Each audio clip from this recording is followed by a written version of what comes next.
და მასში შედის უკვე ფართო სპექტრის გეგმიური სტაციონარული მკურნალობა.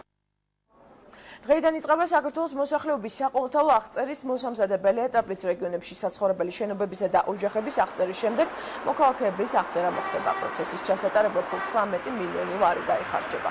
2 წლის განმავლობაში საყოველთაო აღწერის პროექტის ფარგლებში 18,000 ადამიანი დასაქმდება. წესდების შედეგები კი 2015 წლის გაზაფხულზე გახდება ცნობილი.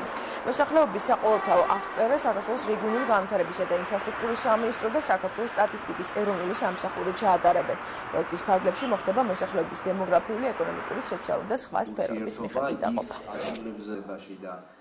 ადამიანების კონკრეტული ზუსტი რაოდენობის გარეშე შეუძლებელია საქართველოს მთავრობამ წარმატებით განახორციელოს ყველა თავის სახელმწიფო პროგრამა, რადგან ნებისმიერი ტიპის დახმარება, ეს იქნება საბიუჯეტო დახმარება, თუ ეს იქნება სხვადასხვა ტიპის სოციალური თუ სხვადასხვა ჯანდაცვის განათლების სისტემაში განხორციელებული რეფორმები ყველაფერი ეფუძნება ადამიანების რაოდენობას. 2015 წლის გაზაფხულზე უკვე გვექნება პირველადი შედეგები, რაც უკვე მოგცემს იმის ანალიზს, რომ შევადაროთ ჩვენ 2020 წლის აღწერის შედეგებს და ვნახოთ, როგორ შეიცვალა საქართველოს მოსახლეობის რაოდენობა